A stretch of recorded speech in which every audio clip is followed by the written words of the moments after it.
Assalamualaikum warahmatullahi wabarakatuh. Di sini kami dari kelompok 4, kami akan menjelaskan tentang bentuk sediaan obat yang berupa obat padat, obat setengah padat, obat cair, dan juga kesediaan khusus dalam mata kuliah farmakologi yang dosen pengampunya Ibu Revita Susanti, SST MK. Saya di sini akan menjelaskan tentang obat sediaan padat atau solida. Obat sediaan padat atau solida adalah obat yang berbentuk dan bertekstur padat serta kompak. Obat sediaan padat atau solida terbagi menjadi beberapa macam, salah satunya seperti yang di tangan saya, yaitu tablet. Tablet adalah obat yang mengandung satu atau lebih bahan obat yang dibuat dengan proses pemadatan atau cetak. Adapun keunggulan obat sediaan padat, yang pertama, takaran dosis lebih tepat. Yang kedua, obat dalam bentuk padat lebih stabil sehingga masa kadaluarsanya pun lebih lama. Yang ketiga, lebih mudah dalam pengiriman, pengemasan, dan penyimpanan. Ada sediaan obat cair berupa cairan seperti larutan, suspensi, atau emulsi yang digunakan sebagai pengobatan untuk berbagai rute pemberian. Kelebihan sediaan obat cair yang pertama yaitu mudah dikonsumsi oleh anak atau orang dewasa yang sulit untuk menelan kapsul atau tablet.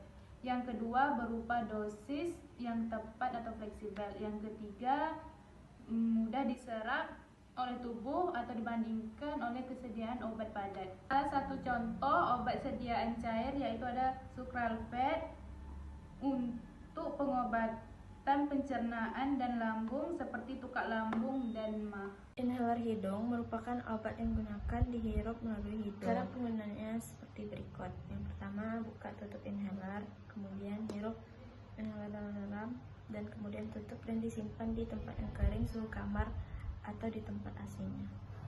Salep adalah sediaan setengah padat yang mudah dioleskan dan digunakan sebagai obat luar. Nah, sifat fisiknya berbentuk krim atau setengah padat. Cara penggunaannya biasanya dikhususkan untuk pemakaian luar atau topikal.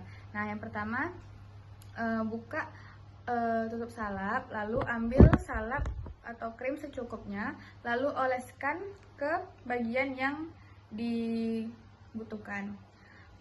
Terus ada fungsinya sebagai pembawa zat aktif untuk pengobatan atau pelindungan kulit. Baik, kapsul adalah bentuk sediaan obat yang terdiri dari cangkang yang dapat larut dalam air atau cairan tubuh. Nah, kapsul itu dapat berupa kapsul keras atau disebut juga dengan hard kapsul dan kapsul lunak yang bisa disebut juga dengan soft kapsul. Nah, untuk kapsul keras, contohnya seperti ini. Nah, kapsul keras itu berisi serbuk atau granula obat. Nah, cangkang kapsul terbuat dari gelatin atau bahan lainnya yang dapat larut dalam air. Terus juga cangkang kapsul terdiri dari dua yang dapat dipisahkan dan diisi dengan obat. Kemudian ada kapsul lunak atau soft kapsul. Kapsul ini berisi cairan obat yang cangkangnya itu terbuat dari gelatin atau bahan lainnya yang bersifat elastis dan gampang larut di dalam air.